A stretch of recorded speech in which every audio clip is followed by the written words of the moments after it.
Alors, qu'est-ce que voulait dire être danseur à l'époque où M. Huneau a décidé que ce serait sa vocation? Il faut comprendre que la société québécoise avait plusieurs tabous auxquels il devait faire face.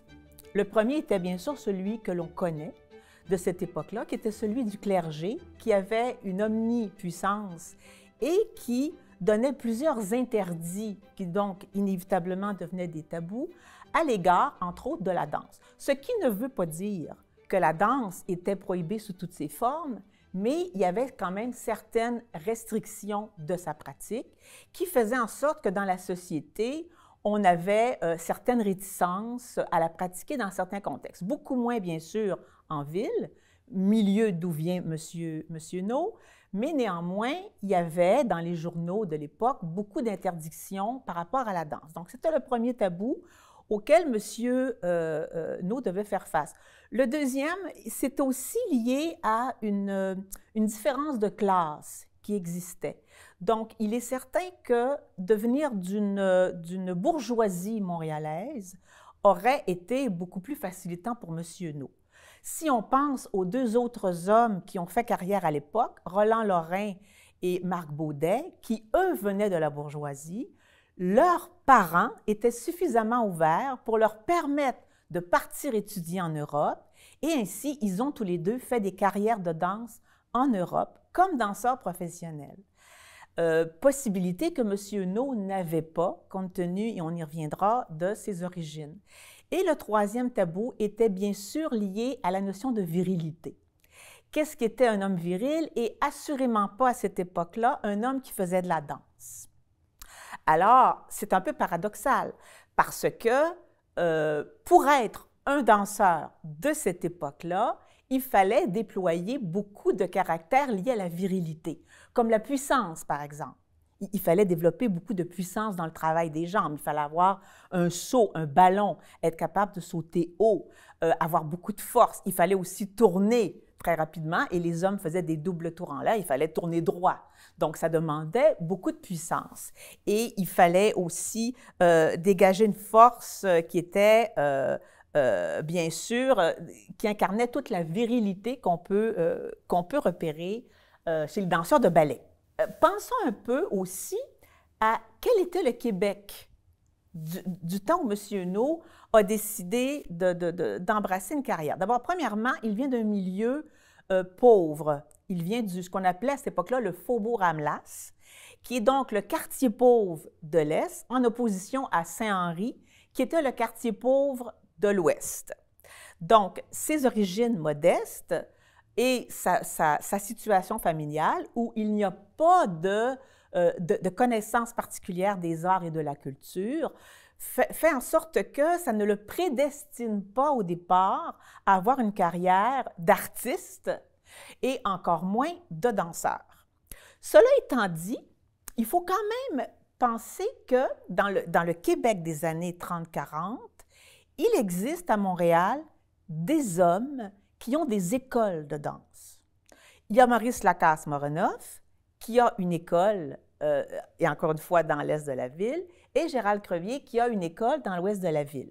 Du côté de Lacasse-Morenoff, où est-ce que M. Huneau va principalement étudier, on est plus dans une danse acrobatique. M. Morenoff lui-même est un modèle qui est plus dans une danse acrobatique parce qu'il va lui-même parcourir l'Amérique du Nord dans une troupe où on fait des acrobaties. Néanmoins, l'école qu'il dirige et qui a été aussi fondée par son père, à Bondius, fait du ballet, il y a de la claquette, il y a les danses sociales, bien sûr, à l'époque.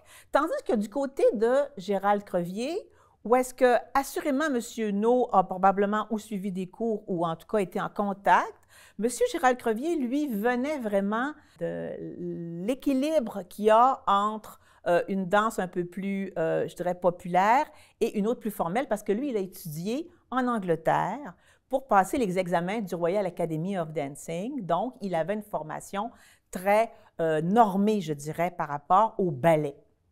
Et ces spectacles, d'ailleurs, avec les photos qu'on peut voir, montrent des scènes très bien organisées et on pourrait dire, pour un niveau technique à l'époque, plutôt bien.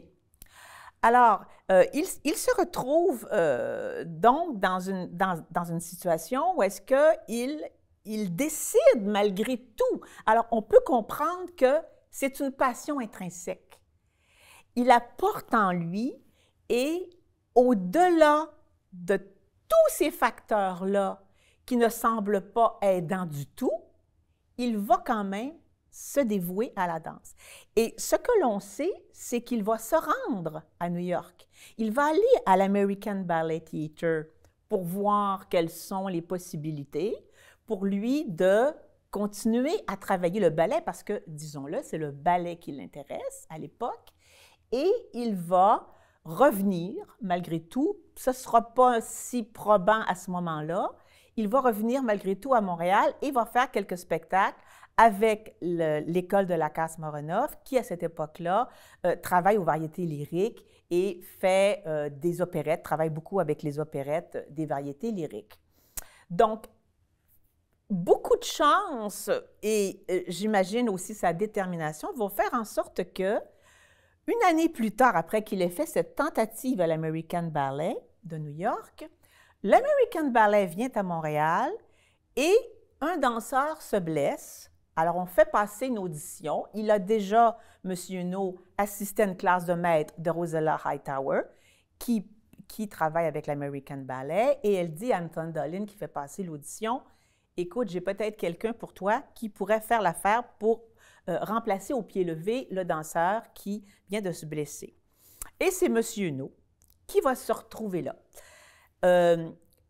Et là, probablement que ce qu'il va avoir, parce que ça aurait été une qualité qu'on lui a reconnue toute sa vie, probablement qu'il va avoir une grande facilité à apprendre ce qu'on lui montre, parce qu'il a une mémoire formidable, déjà à l'époque, et peut retenir beaucoup d'informations de danse, parce que pensons bien que ce n'est pas simple retenir des pas de danse, alignés les uns après les autres. On y prend l'habitude au fil de notre carrière, mais ce n'est pas quand même quelque chose qui est facile au départ. Donc, lui a cette capacité d'apprendre très rapidement. L'histoire n'est pas claire, à savoir qu'est-ce qu'il a appris et qui lui a permis d'entrer dans la compagnie, à savoir est-ce que c'était la mazurka de La Belle au bois dormant qu'il devait danser ou un personnage dans Petrouchka.